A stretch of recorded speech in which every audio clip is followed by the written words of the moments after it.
میرے شوہر کے 5 دوست تھے۔ جمعے کی رات پہلے دوست کی بیوی دوسرے دوست کے پاس جاتی، اس کی بیوی اس کے پاس اور اس کی بیوی اس کے پاس۔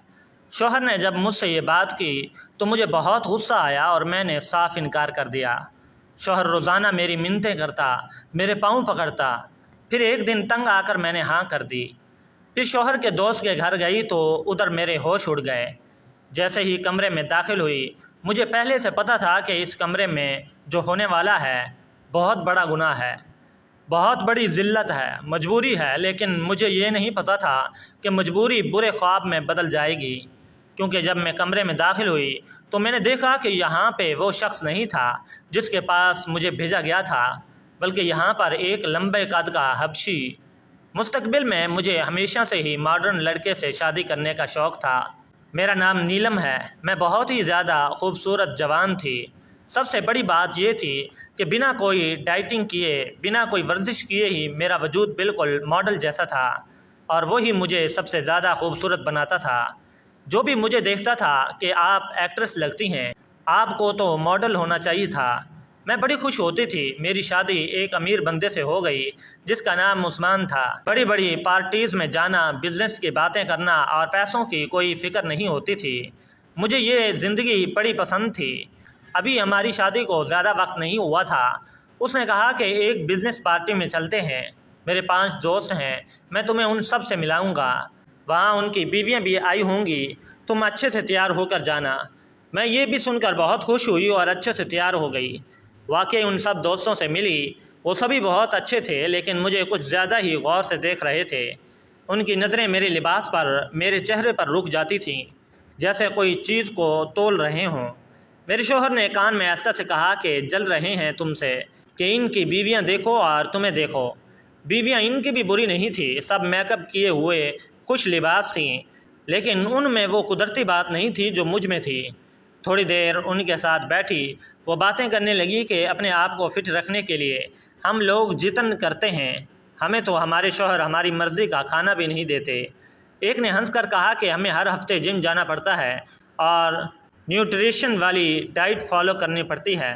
دوسری بولی اگر ہم نے تلی ہوئی چیزیں کھا لیں گی تو اگلے دن شوہر کی ڈانٹ سننی پڑتی ہے۔ میں نے ہنستے ہوئے کہا کہ ایسا کیوں؟ پھر امیر ہونے کا کیا فائدہ جب بندہ اپنی مرضی کا کھانا ہی نہ کھا سکے؟ وہ کہنے لگی کہ تم نہیں سمجھو گی، لیکن کچھ وقت بعد سمجھ جاؤ گی۔ ان کے لہجے میں ایک ایسی بات تھی جسے میں سمجھ تو گئی تھی لیکن یقین نہیں کیا۔ پھر پارٹی ختم ہونے کے قریب تھی، سب لوگ گاڑیاں نکال رہے تھے۔ میں اپنے شوہر کے ساتھ باہر آئی تو ایک عجیب سا منظر دیکھا۔ میرے شوہر نے جس طرح تعارف کروایا تھا، اس حساب سے اس عورت کو دوسرے آدمی کے ساتھ جانا تھا اور اس عورت کو اس آدمی کے ساتھ، لیکن وہ غلط آدمیوں کے ساتھ گاڑی میں بیٹھ کر بڑے اطمینان سے جا رہی تھی۔ وہ ہنس رہی تھی، ایک دوسرے کے شانوں پر ہاتھ رکھ رہی تھیں، جیسے ان کے درمیان کوئی جھجک یا حد باقی نہ ہو۔ میں نے حیرت سے اپنے شوہر کو دیکھا، وہ فون میں مصروف تھا، جیسے اسے کوئی فرق نہ پڑتا ہو۔ مجھے عجیب سا لگا، میرے دل میں سوال اٹھا کہ اگر میں کسی دوست کے شوہر کے ساتھ یوں گاڑی میں بیٹھ جاؤں تو میرا شوہر کبھی برداشت کرے گا؟ وہ تو مجھے اکیلے باہر جانے نہیں دیتا، رات کو کسی مرد کے ساتھ گاڑی میں بیٹھنے دینا تو دور کی بات ہے۔ میں نے اس وقت کچھ نہ کہا۔ مجھے لگا کہ شاید گاڑی خراب ہو گئی ہوگی یا کسی نے درمیان میں اترنا ہوگا، لیکن جب اگلی 2-3 پارٹیز میں نے یہی منظر دیکھا تو میرا شک یقین میں بدلنے لگا۔ ہر بار جو جس کی بیوی تھی وہ آتی اپنے شوہر کے ساتھ تھی، لیکن جاتی دوسرے کے شوہر کے ساتھ تھی۔ کچھ کی نظریں ملتی تھیں، کچھ کے ہاتھ ایک دوسرے کے ہاتھ پر رکھے رہتے تھے، اور سب کے چہروں پر ایک عجیب سی چمک ہوتی تھی، جیسے وہ سب کسی خفیہ کھیل کا حصہ ہوں۔ اب مجھے یہ معاملہ گڑبڑ لگنے لگا، میری نیندیں اڑنے لگیں، دل میں وسوسے آنے لگے کہ کہیں میرا شوہر بھی ان سب کی طرح تو نہیں۔ میں نے سوچا کہ اگلی پارٹی میں سب کچھ اپنی آنکھوں سے دیکھوں گی تاکہ مجھے اصل حقیقت پتہ چل سکے۔ میں نے اپنے شوہر سے یہ بات پوچھی تو اس نے بات گول کر دی۔ اس نے کہا کہ نہیں، ایسا نہیں ہے، وہ گاڑی خراب تھی اور ایک دوسرے کے گھر کے ساتھ ہی رہتے ہیں، اس لیے ایسا ہو رہا تھا۔ میں نے کہا لیکن دونوں گاڑیاں تو جا رہی تھیں، تو پھر جو جس کی بیوی تھی وہ اس کے ساتھ یوں ہی بیٹھی۔ میرے شوہر نے کہا کہ یہ چھوڑو، ایسے ہی ہوگا، کوئی مسئلہ ہمیں کیا، یہ دیکھو میں تمہیں کچھ دکھاتا ہوں۔ اس نے مجھے ایک تصویر دکھائی، میں نے دیکھا تو تصویر میں ایک سیاہ فام آدمی کھڑا تھا۔ اس کا قد غیر معمولی طور پر لمبا تھا، چہرے پر گہری داڑھی تھی، آنکھوں میں ایک عجیب سی چمک تھی جیسے کسی نے آگ بھری ہو۔ میں نے کہا یہ کون ہے؟ میرے شوہر نے ہنستے ہوئے کہا یہ جن نہیں ہے، یہ حبشی ہے، اس کا قد 7 فٹ ہے اور یہ ہمارے ملک میں انویسٹمنٹ کر رہا ہے۔ میں نے حیرت سے کہا کہ اتنا لمبا آدمی اور اتنا دولت مند؟ تو میرے شوہر نے کہا کہ ہاں، تمہیں پتہ ہے اس کی بہت سی کمپنیاں ہیں۔ میں نے فوراً پوچھا کہ کس کی کمپنی میں؟ تو کہنے لگا کہ ہماری کمپنی میں۔ میں یہ سن کر حیران رہ گئی۔ میں نے کہا کہ اچھا، پھر تو یہ بہت بڑی پارٹی ہوگی۔ تو شوہر نے کہا کہ ہاں، لیکن ابھی ہماری کمپنی کے ساتھ انویسٹمنٹ کرنے کے لیے آفیشلی نہیں مانا، اس کو خوش کرنا پڑے گا۔ میں نے مسکراتے ہوئے کہا کہ ان کی تو خوشی خوراک میں ہی ہوتی ہے، اچھا سا کھانا بنائیں تو خوش ہو جائے گا۔ شوہر ہنسنے لگا اور اس نے کہا کہ کاش اتنا آسان ہوتا۔ اتنا آسان نہیں ہے، لیکن سوچ رہے ہیں کہ اسے کس طرح خوش کریں۔ اس کے لہجے میں کچھ ایسا تھا جو مجھے سمجھ نہ آیا، جیسے وہ بات چھپا رہا ہو، جیسے وہ کوئی ایسی بات کہہ دینا چاہتا ہو جو مجھے پریشان کرے۔ خیر، ہفتے بعد ایک بہت بڑی پارٹی ہے، اس کے لیے تیار ہونا ہے، تو میں چلوں تمہیں شاپنگ پہ لے جاتا ہوں۔ میں نے کہا شاپنگ کی کیا ضرورت ہے؟ اتنے سارے کپڑے پڑے تو ہیں گھر میں، چیزیں پڑی ہیں، آپ ہمیشہ ہی اچھے کپڑے لے کر دیتے ہیں۔ اس نے کہا کہ پارٹی بہت اہم ہے اور انہوں نے کوئی تھیم بھی رکھی ہوئی ہے، اس لیے اس حساب سے اچھے کپڑے لینے ہوں گے۔ کیوں، تمہیں شاپنگ کرنا اچھا نہیں لگتا؟ میں نے ہنستے ہوئے کہا کہ کس کو شاپنگ کرنا اچھا نہیں لگتا۔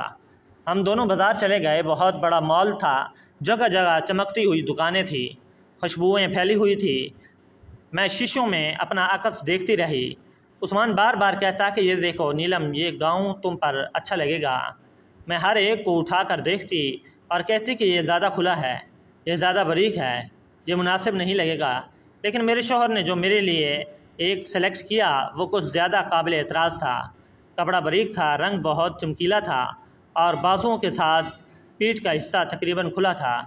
میں نے کہا کہ آپ کو عجیب نہیں لگ رہا؟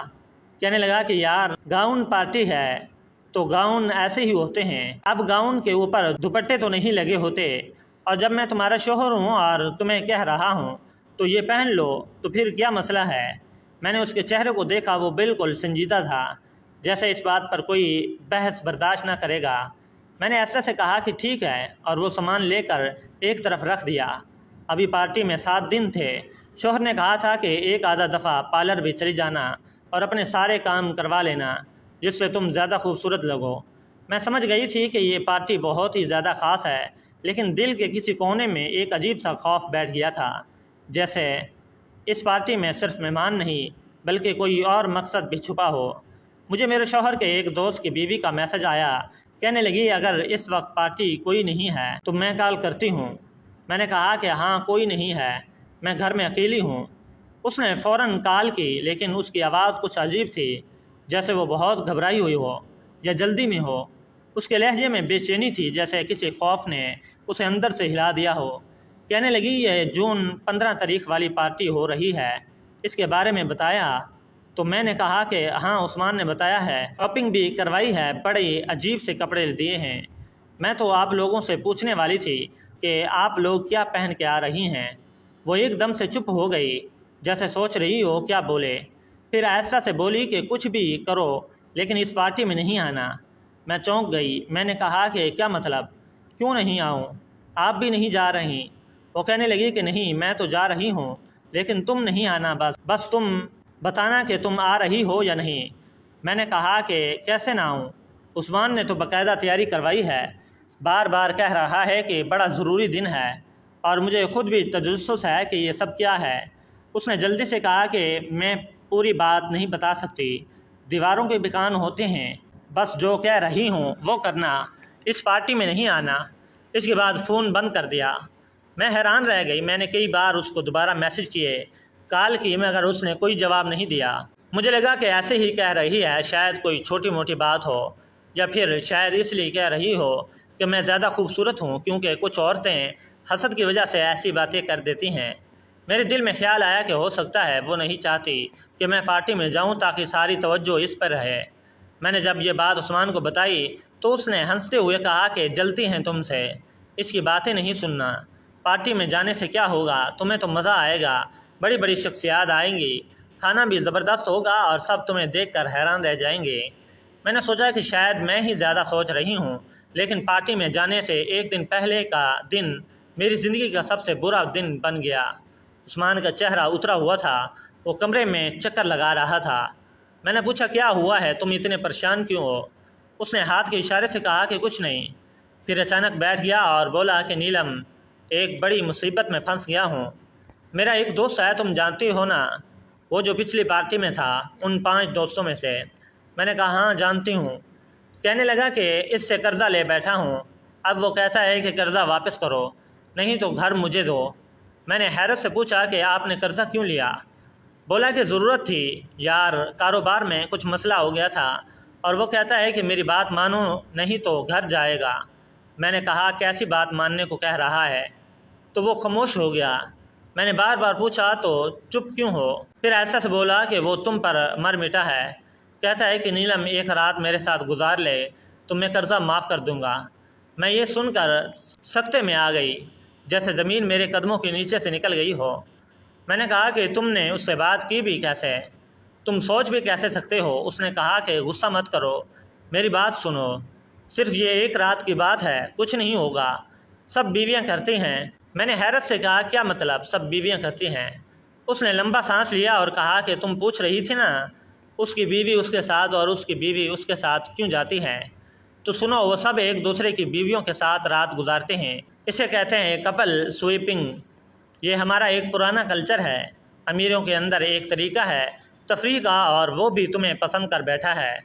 صرف ایک رات کی بات ہے، پورا گھر بچ جائے گا، میں تمہارے قدموں میں گرنے کو تیار ہوں، بس یہ قربانی دے دو۔ میں نے غصے سے کہا کہ گھر بچ جائے گا، میری عزت کا کیا ہوگا؟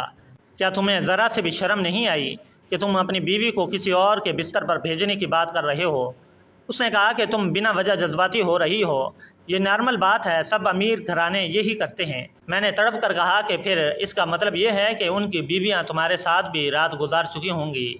اس نے نظریں جھکائیں، پھر ایسا سے کہا کہ ہاں۔ میں حیران رہ گئی، میرا جسم کانپنے لگا، میری آنکھوں سے آنسو نکل آئے۔ میں نے کہا کہ میں کہاں پھنس گئی ہوں؟ یہ کیسی زندگی ہے جسے میں خواب سمجھتی تھی، وہ تو اصل میں دوزخ نکلی۔ ان لوگوں کے کپڑے صاف ہیں لیکن ان کے دل کالے ہیں، ان کی محفلیں روشن ہیں لیکن ان کے اندر اندھیرا ہے۔ میں نے صاف انکار کر دیا۔ میں نے کہا کہ چاہے گھر چلا جائے میں اپنی عزت نہیں بیچوں گی۔ وہ بار بار سمجھاتا رہا مگر میں پتھر کی دیوار بن گئی۔ میں نے دل ہی دل میں فیصلہ کر لیا کہ اب میں کسی قیمت پر اس پارٹی میں نہیں جاؤں گی۔ جیسے تیسے پارٹی کا دن قریب آ رہا تھا، میرا شوہر پریشان ہوتا جا رہا تھا، وہ دیر رات تک جاگتا رہتا تھا، بار بار فون کرتا، کسی سے بات کرتا، اور جب میں پوچھتی کس سے بات کر رہی ہو تو کہتا کہ بزنس کا مسئلہ ہے۔ اس کے چہرے پر فکر کی لکیریں گہری ہوتی جا رہی تھیں۔ وہ کھانا بھی ٹھیک سے نہیں کھا رہا تھا مگر میں سوچتی تھی کہ اس کے کھانا نہ کھانے کی وجہ سے کیا میں اپنی عزت قربان کر دوں؟ آخر اس نے کھانا تو کھا ہی لینا تھا، لیکن اگر گھر چلا جاتا تو پھر کیا ہوتا؟ یہ خیال میرے دل میں ہتھوڑے کی طرح بجتا رہا مگر میں خود کو سنبھالنے کی کوشش کرتی رہی۔ میرے شوہر نے ایک دن غصے میں کہا کہ اگر میرے ہاتھ سے گھر نکل گیا تو تمہاری ایک ضد کی وجہ سے تو میں نہ تمہیں کبھی عزت دوں گا اور نہ ہی پہلے جیسی محبت کروں گا، بلکہ میں تمہیں طلاق دے دوں گا۔ میں سکتے میں آ گئی۔ میں نے اس کی آنکھوں میں دیکھا، وہاں نہ محبت تھی نہ احساس، صرف خود غرضی تھی۔ میں نے ایسا سے کہا کہ آپ ایسا کیسے کہہ سکتے ہیں؟ میں نے تو آپ سے کبھی کچھ نہیں مانگا، میں نے صرف اپنا وقار مانگا ہے۔ وہ بولا جب میری بیوی میری مشکل میں ساتھ ہی نہیں دے سکتی تو پھر میں کیا کروں؟ میں نے کہا کہ آپ کو پتہ ہے آپ کیا کہہ رہے ہیں؟ آپ ایک گناہ کی بات کر رہے ہیں اور میں ایک ایسی بات نہیں مان سکتی جس سے میرا ایمان، میری روح اور میرا خودداری سب کچھ مٹی میں مل جائے۔ وہ ایسا سے بولا کہ میرا دوست بھی بہت اچھا آدمی ہے، وہ بس آدھے گھنٹے کی بات ہے، تمہیں کچھ نہیں ہوگا، سب کچھ ٹھیک ہو جائے گا، گھر بھی بچ جائے گا۔ میں نے روتے ہوئے کہا کہ آپ کو شرم نہیں آتی؟ آپ مجھ سے کیسی باتیں کر رہے ہیں؟ اس نے کہا کہ تم میری بیوی ہو، میری زندگی میں تم ہی تو میرا سب کچھ ہو، اگر تم ہی ساتھ نہ دو گی تو کون دے گا؟ میں نے کہا کہ آپ کے لیے میں نے سب کچھ چھوڑا، اپنے ماں باپ کو چھوڑا، اپنی عزت کو، اپنے نام کو، اور آج آپ مجھ سے کہہ رہے ہیں کہ کسی اور کے پاس جاؤ۔ وہ بولا کہ نیلم بس ایک بار میری بات مان لو ورنہ میں تمہیں طلاق دے دوں گا اور تمہیں خالی ہاتھ گھر سے نکال دوں گا۔ میں خاموش ہو گئی، میرے پاس کوئی راستہ نہیں بچا تھا میں نے سوچا کہ اگر گھر چلا گیا تو میں کہاں جاؤں گی، میرا تو ویسے بھی کوئی نہیں تھا اور میں اپنے شوہر سے محبت کرتی تھی۔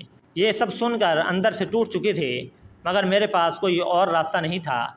اس نے کہا کہ تانے نہیں دوں گا کیونکہ اپنی مرضی سے بھیج رہا ہوں، تمہارے لیے سب آسان ہوگا۔ میں نے آنکھیں بند کر لیں اور دل ہی دل میں رو پڑی۔ پارٹی کا دن آیا تو اس دن جیسے سارا شہر جگمگا رہا تھا۔ عثمان نے مجھے خوب تیار کروایا۔ 25,000 کا تو صرف میرا میک اپ کروایا گیا تھا۔ اتنے بڑے بیوٹی پارلر میں نے کبھی قدم نہیں رکھا تھا۔ 4 لڑکیاں میرے ارد گرد کھڑی تھیں، بال سنوار رہی تھیں، لپسٹک لگا رہی تھی، پاؤڈر لگا رہی تھی اور ہر تھوڑی دیر بعد کہتی تھی کہ آپ تو بہت حسین لگ رہی ہیں، آپ تو بالکل فلمی ہیروئن لگ رہی ہیں۔ میں مسکرا تو رہی تھی مگر دل کے اندر ایک طوفان برپا تھا۔ سوٹ میرا بہت ہی مہنگا تھا لیکن میں سوچ رہی تھی یہ کپڑے میں خوشی سے پہن رہی ہوں یا اپنی تباہی کے راستے پر۔ جب میں گھر واپس آئی تو آئینے کے سامنے کھڑی خود کو دیکھا تو خود سے نفرت سی محسوس ہوئی۔ میں نے کہا کہ آپ کے دوست نے تو مجھے پہلے بھی دیکھا ہوا ہے، پھر اتنا تیار کرنا کیوں ضروری ہے؟ کہنے لگا کہ اس نے خود کہا ہے کہ اچھے سے تیار کروا کے لانا۔ میں نے چونک کر کہا تو اس لیے آپ شاپنگ کروا رہے تھے، اسی لیے سب کچھ ہو رہا تھا۔ تو اس نے میری آنکھوں میں دیکھتے ہوئے کہا، دیکھو مجھے مصیبت میں نہیں ڈالو، میں کچھ بھی بولوں گا تو میں برا ہی لگوں گا، تم بس آج کے دن کے لیے میری بات مان لو، باقی سب میں سنبھال لوں گا۔ میں چپ ہو گئی، دل جیسے پتھر بن گیا تھا۔ وہ میرے پاس آ کر بولا کہ تم بہت پیاری لگ رہی ہو، تمہیں دیکھ کر ہر کوئی حیران رہ جائے گا۔ پھر ہم لوگ پارٹی کے لیے نکل گئے۔ راستے میں میوزک بج رہا تھا لیکن میرے کانوں میں کوئی آواز نہیں جا رہی تھی۔ میں کھڑکی سے باہر اندھیری سڑکوں کو دیکھتی رہی۔ ہر موڑ پر دل دھڑکتا تھا جیسے مجھے کسی اندھیرے میں دھکیلنے کے لیے گاڑی دوڑ رہی ہو۔ پارٹی واقعی بہت خوبصورت تھی، بڑی بڑی گاڑیاں لگی تھیں، رنگ برنگ روشنیوں سے سارا حال جگمگا رہا تھا۔ ہر طرف خوشبو پھیلی ہوئی تھی، امیر لوگ مسکرا رہے تھے، گلے مل رہے تھے اور میں ایک ایسی دنیا میں داخل ہو چکی تھی جہاں سب کے چہرے روشن تھے مگر دل مردہ تھا۔ کچھ دیر بعد عثمان کے دوست نے ہمیں آ کر سلام کیا۔ اس نے مسکرا کر میری طرف دیکھا اور بولا کہ آپ بہت حسین لگ رہی ہیں۔ عثمان نے کہا کہ میں نے کہا تھا نا نیلم بہت خاص ہے۔ پھر اس نے ایسا سے کہا کہ میرا کمرہ اوپر ہے۔ میں نے چونک کر عثمان کی طرف دیکھا، اس نے نظریں چرائیں اور بولا کہ وہ یہیں پر ہے، بس تم اندر چلی جاؤ۔ میں نے کہا کہ آپ کس قسم کے انسان ہیں؟ میں رونے لگی تو وہ بولا، ارے رو کیوں رہی ہو، میک اپ خراب ہو جائے گا، 25,000 کا میک اپ ہے۔ میں نے اس کی طرف دیکھا تو لگا جیسے میں کسی انجان انسان کے ساتھ کھڑی ہوں۔ وہ میرا شوہر نہیں لگ رہا تھا۔ میں سمجھ گئی تھی کہ میرے لیے ایک طرف کنواں اور ایک طرف کھائی ہے۔ اس آدمی نے میری بات نہیں مانی، اس کو احساس بھی نہیں ہونا۔ اس کو احساس ہوتا تو 1 ہفتے سے مجھے کسی غیر آدمی کے پاس بھیجنے کے لیے تیاریاں نہ کروا رہا ہوتا۔ میں نے سوچا کہ بس جس طرح سے یہ سب شروع ہوگا اس طرح سے ختم بھی ہوگا۔ ایک دفعہ شروع ہو جائے گا تو ختم ہو جائے گا۔ چلی جاتی ہوں اور اس کو اپنی زندگی کا برا خواب سمجھ کے بھول جاتی ہوں۔ مجھے کمرے میں بھیج کر میرے شوہر نے شاید باہر سے لاک بھی لگا دیا تھا۔ میں نے دروازہ بند ہونے کی آواز سنی تو ایک لمحے کو چونک گئی، دل جیسے کسی اندیشے سے دھڑک اٹھا۔ میں نے ارد گرد دیکھا تو کمرہ بہت سجا ہوا تھا، پردے مہنگے، قالین نیا اور فضا میں ایک عجیب سا بوجھل پن تھا، جیسے ہوا بھی رک گئی ہو۔ میں چند قدم آگے بڑھی تو سامنے منظر دیکھ کر میرے پیروں تلے سے زمین نکل گئی۔ وہاں میرے شوہر کا دوست نہیں بلکہ وہی حبشی کھڑا تھا جو پچھلے دنوں پارٹی میں مجھے عجیب نظروں سے دیکھتا تھا۔ اس کے چہرے پر ایک ایسی شیطانی مسکراہٹ تھی جس نے میری روح ہلا دی۔ اس کی آنکھوں میں بھوکی نظر تھی جسے وہ میرے اندر تک جھانک رہا ہو۔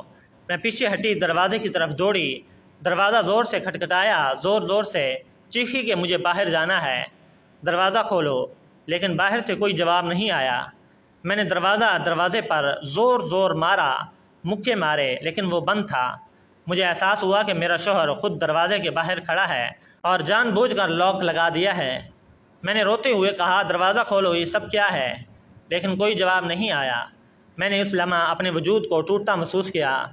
مجھے اپنے اس دوست کی بیوی کی بات یاد آئی جو پارٹی سے پہلے کہہ رہی تھی کہ کچھ بھی ہو اس پارٹی میں نہیں جانا۔ اس وقت میں نے اس کی بات کو مذاق سمجھا تھا لیکن اب سمجھ آئی کہ وہ مجھے خبردار کر رہی تھی۔ وہ سب کچھ جانتی تھی کہ میرے شوہر اور اس کے دوست کیا کھیل کھیلنے جا رہے ہیں۔ میں نے دیوار کے ساتھ ٹیک لگا لی، میرا جسم کانپ رہا تھا، دل دھڑکنے لگا جیسے ابھی بند ہو جائے گا۔ حبشی آہستہ آہستہ میری طرف بڑھنے لگا، اس کے قدموں کی آواز میرے کانوں میں گونجنے لگی۔ میں پیچھے ہٹتی گئی اور پھر سب کچھ دھندلا ہو گیا۔ میں نے چیخنے کی کوشش کی مگر آواز گلے میں اٹک گئی۔ میری آنکھوں کے سامنے اندھیرا چھا گیا۔ جب آنکھ کھلی تو میں ہاسپٹل کے بستر پر تھی۔ روشنی آنکھوں میں چبھ رہی تھی، جسم پر پٹیوں کے نیچے درد کی ایک لہر تھی۔ میں نے ارد گرد دیکھا تو میرا شوہر بیٹھا تھا، اس کے چہرے پر مصنوعی نرمی تھی۔ وہ مسکرا کر بولا، سب ٹھیک ہو گیا، اس نے تمہیں 25 لاکھ انعام میں دیے ہیں اور ہماری کمپنی میں 50 کروڑ کی انویسٹمنٹ کرنے مان گیا ہے، اب سب کچھ بہتر ہو جائے گا۔ میں نے آنکھیں بند کر لی۔ میں نے کچھ نہیں کہا کیونکہ میں جان چکی تھی اب کچھ بھی ٹھیک نہیں ہو سکتا۔ ڈاکٹر کہہ رہا تھا کہ 1 ہفتے میں ٹھیک ہو جاؤں گی، لیکن مجھے معلوم تھا میں کبھی ٹھیک نہیں ہو سکوں گی۔ جسم پر لگے زخم شاید بھر جائیں گے مگر جو زخم روح پر لگے تھے وہ کبھی نہیں بھریں گے۔ میں ہاسپٹل کے بیڈ پر لیٹی رہی مگر شوہر میرا بہت خیال کر رہا تھا، پھول لاتا تھا، دوائیں وقت پر دیتا تھا، لیکن میرے اندر خالی ہو چکا تھا۔ میرے دل میں اب اس کے لیے کوئی احساس نہیں تھا، صرف نفرت تھی اور ایک فیصلہ۔ جب میں ٹھیک ہوئی میں نے طلاق لینے کا نہیں بلکہ خود کو اس سے الگ کرنے کا فیصلہ کیا۔ جب اس کو معلوم ہوا تو وہ رو پڑا، وہ میرے قدموں میں بیٹھ گیا، کہنے لگا مجھے چھوڑ کر مت جاؤ، میں نے غلطی کی، میں پاگل ہو گیا تھا۔ میں نے اسے دیکھا اور کہا کہ تم نے صرف میرا جسم نہیں بیچا، میری روح بھی مار دی ہے، اب کچھ باقی نہیں رہا۔ میں وہاں سے چلی گئی۔ میرے پاس کچھ پیسے تھے، میں نے ایک ہوٹل میں کمرہ لیا اور وہیں رہنے لگی۔ وہ بار بار فون کرتا تھا، روتا تھا کہ واپس آ جا، لیکن میں نے سوچ لیا تھا کہ میں اس کو چھوڑ دوں گی اور اپنی باقی زندگی اس کے سائے سے بھی دور رہوں گی۔ میرے ساتھ کتنا بڑا برا ہوا تھا، اتنا برا کہ شاید مجھے اس کے بعد یہ سوچنا بھی نہیں چاہیے تھا کہ مجھے اپنے شوہر کے ساتھ رہنا ہے، لیکن ابھی تک میں یہ فیصلہ نہیں کر پائی تھی۔ ابھی تک میں نے اسے یہ نہیں کہہ پائی تھی کہ مجھے طلاق دے دو، لیکن یہ کوئی فلم نہیں تھی، نہ کوئی ڈرامہ، نہ کوئی کہانی، بلکہ میری اپنی زندگی تھی، اور زندگی میں ایسا نہیں ہوتا کہ جلدی جلدی رشتے ختم ہو جائیں۔ انسان چاہ کر بھی سب کچھ ایک دم ختم نہیں کر پاتا۔ اس نے مجھے کسی اور کے سامنے پیش کیا تھا، باقاعدہ پلاننگ بنا کر مجھے دھوکہ دیا تھا، لیکن پھر میں سوچ رہی تھی کہ شاید وہ بدل گیا ہے، شاید اب دوبارہ ایسا نہیں کرے گا، لیکن اگر وہ مجھے اپنی عزت سمجھتا تو کبھی میری زندگی میں اتنا بڑا طوفان پیدا نہ کرتا۔ میں ابھی یہ سوچ رہی تھی کہ کیا کروں، کیا فیصلہ کروں۔ فون مسلسل آتا رہا تھا، جب بھی اس کا نام موبائل پر چمکتا میرا دل کانپ اٹھتا۔ میں فون نہیں اٹھاتی، وہ میسج چھوڑتا کہ معاف کر دو، میں بدل جاؤں گا، جو کہوگی وہی کروں گا، جیسے کہوگی ویسا بن جاؤں گا، دوسرے شہر لے چلوں گا، بس مجھے چھوڑ کر مت جاؤ۔ میں گھنٹوں اس کے میسج پڑھتی رہتی تھی، وہ خود سے لڑتی رہتی، میرا دل کہتا کہ سب ختم کر دو، لیکن دماغ کہتا شاید یہ سچ میں بدل گیا ہے۔ میں نے آخرکار اس کی بات مان لی، سوچا کہ شاید واقعی سدھر گیا ہے، یہ اس کی پہلی اور آخری غلطی تھی۔ 1 سال بہت خوشی سے گزارا، وہ میرا خیال رکھتا تھا، میری پسند کا کھانا بنواتا، کہیں جانے کو کہتی تو لے جاتا، سب کچھ ٹھیک لگ رہا تھا، لیکن 1 سال بعد وہی کہانی پھر سے شروع ہو گئی۔ اس نے ایک دن آ کر کہا کہ وہ میرا ایک باس ہے، اگر تم اس کو خوش کر دو تو ہمارا مسئلہ حل ہو جائے گا۔ میں نے اسے خاموشی سے دیکھا، دل کے اندر جیسے ایک طوفان اٹھا، لیکن میں نے کوئی رد عمل نہیں دیا۔ میں نے کہا ٹھیک ہے، آپ جیسا کہیں گے ویسے ہی کروں گی، لیکن مجھے بھی حصہ چاہیے۔ اس نے فوراً کہا کہ ابھی تمہارے اکاؤنٹ میں 50 لاکھ بھیج دیتا ہوں۔ میں نے کہا کہ ٹھیک ہے۔ اس نے پھر میری شاپنگ کروائی، نئے کپڑے دلوائے، زیورات دیے، جیسے پہلے کیا تھا، لیکن اس بار میرے دماغ میں ایک الگ پلان تھا۔ میں نے پولیس کو پہلے ہی اطلاع دے دی تھی، ایک NGO سے بھی رابطہ کر لیا تھا، اور میں سارے ثبوت اکٹھا کر رہی تھی، موبائل کی ریکارڈنگ، میسج، سب کچھ میں نے محفوظ کر لیا تھا۔ جب وہ دن آیا میں اس کمرے میں داخل ہوئی جہاں پر ایک اور شخص موجود تھا۔ ٹھیک اسی لمحے پولیس نے چھاپہ مار دیا، کمرے کا دروازہ توڑا اور سب کو پکڑ لیا۔ میرے شوہر کو بھی گرفتار کر لیا، اس کے ساتھی کو بھی اور باقی لوگوں کو بھی۔ سب کے چہرے کے رنگ اڑے ہوئے تھے۔ میں نے پولیس کے سامنے بیان دیا کہ یہ لوگ میری عزت پر حملہ کرنا چاہتے تھے، یہ ایک منظم مجرم میں ملوث ہیں۔ اس کے بعد ان سب کو گھر اور دفتر کی تلاشی لی گئی، فائلیں کھل گئی، بینک اکاؤنٹس چیک ہوئے تو پتہ چلا ان سب کی کمائی حرام کی تھی، ناجائز کاموں سے پیسے کمائے ہوئے تھے، ان کے جھوٹے کاروبار کے راز کھل گئے اور یہ سب قانون کے ہتھے چڑھ گئے۔ ان میں میرا شوہر بھی شامل تھا، اور میں نے پہلی بار محسوس کیا کہ میں نے دیر سے ہی صحیح مگر انصاف کے راستے کا انتخاب کیا۔ میں نے اپنے شوہر پر خلع کا کیس کیا تھا، یہ میرا آخری فیصلہ تھا۔ میں تھک چکی تھی، میں ہر رات جاگ جاگ کر روتی رہی، اور اب میں نے سوچ لیا تھا کہ چاہے دنیا کچھ بھی کہے، میں یہ رشتہ ختم کر کے رہوں گی۔ جب میں عدالت میں اس کے سامنے پہنچی، اس نے میری طرف دیکھا اور طنزیہ انداز میں مسکرایا، کہنے لگا تم نے اچھا نہیں کیا میرے ساتھ، اگر میں پیسہ کماتا تھا تو ہم دونوں مل کر کھاتے تھے۔ میں نے اس کی آنکھوں میں دیکھ کر کہا کہ یعنی تم میری دلالی کرتے؟ اس کے چہرے پر ایک دم غصے کے آثار ابھرے، وہ چلانے لگا، گالیاں دینے لگا۔ میں خاموش کھڑی رہی اور بس اتنا کہا کہ تم نے بھی مجھے دھوکہ دیا تھا نا، میں نے بھی تمہیں دھوکہ دیا، یہ سب برابر، اب میں تمہارے رشتے سے آزاد ہو گئی ہوں۔ عدالت کا فیصلہ میرے حق میں آیا۔ میں نے وہی 50 لاکھ جو اس نے میرے اکاؤنٹ میں بھیجے تھے، ان پیسوں سے اپنی نئی زندگی کی شروعات کی۔ میں نے ایک چھوٹا سا گھر کرائے پر لیا، اس کے ساتھ ہی ایک جنرل اسٹور کھول لیا۔ میں نے فیصلہ کیا کہ اس دکان میں صرف عورتیں آئیں گی اور عورتوں کا ہی سامان رکھا جائے گا، کپڑے، بچوں کا دودھ، عورتوں کے پرس، چوڑیاں اور چھوٹی چھوٹی گھریلو چیزیں، یہ سب میں نے رکھنا شروع کیا۔ میرے پاس اتنی بچت تھی کہ میں نے 2 خواتین کو بھی کام پر رکھ لیا جو دکان سنبھالتی تھی۔ میں صبح شام خود کام کرتی تھی، بچے محلے کے چھوٹے چھوٹے آتے تھے، ان کے لیے میں نے دکان کے ایک کونے میں چھوٹا سا حصہ بنا دیا جہاں ٹافی، چاکلیٹ اور کھلونے رکھے ہوئے تھے۔ شروع میں بہت مشکل وقت گزارا، مجھے سمجھ نہیں آتا تھا کہ کہاں سے سامان منگاؤں، کہاں کسٹمر بڑھاؤں، لیکن آہستہ آہستہ دکان چلنے لگی۔ لوگ میری ایمانداری کی تعریف کرنے لگے، عورتیں کہتی تھیں کہ تمہارے یہاں آ کر سکون ملتا ہے، کوئی مردوں کی گندی نظر نہیں ہوتی، کوئی خوف نہیں ہوتا۔ میں ان کی باتیں سنتی تھی اور اندر سے مسکرا دیتی تھی کہ کاش میرے شوہر نے یہی سوچا ہوتا تو آج میری زندگی کچھ اور ہوتی۔ میں نے دکان کا نام رکھا تھا عزت بزم، کیونکہ میں چاہتی تھی کہ میری زندگی کے سب سے قیمتی چیز عزت دوبارہ زندہ ہو۔ دن گزرتے گئے، مہینے بدل گئے اور میں اپنے کاموں میں مگن ہو گئی۔ میں نے اب کسی مرد سے امید رکھنا چھوڑ دی تھی۔ میں نے اپنی دنیا خود بنائی تھی، میں خود کماتی تھی، خود خرچ کرتی تھی، خود فیصلہ کرتی تھی، کسی پر انحصار نہیں کرتی تھی۔ ہر نماز میں بس ایک دعا مانگتی تھی کہ پروردگار مجھے ثابت قدم رکھنا، مجھے کسی کے سامنے ہاتھ پھیلانے کی ضرورت نہ پڑے۔ میری ماں اکثر کہتی تھی کہ طلاق کے بعد عورت کی زندگی ختم ہو جاتی ہے، لیکن مجھے لگا کہ میری زندگی تو اب شروع ہوئی ہے۔ اب میں وہ عورت نہیں تھی جو کسی کی مرضی پر اپنی سانسیں گنتی، اب میں وہ عورت تھی جو خود اپنی سانسوں کی مالکن تھی۔ اب میں اپنے ارادوں کے لیے جیتی ہوں، اور اگر کوئی مجھ سے پوچھے کہ میں نے صحیح کیا یا غلط، تو میں بس اتنا کہوں گی کہ میں نے اپنے دل کی سنی اور دل نے کہا کہ عزت سب سے پہلے، باقی سب بعد میں۔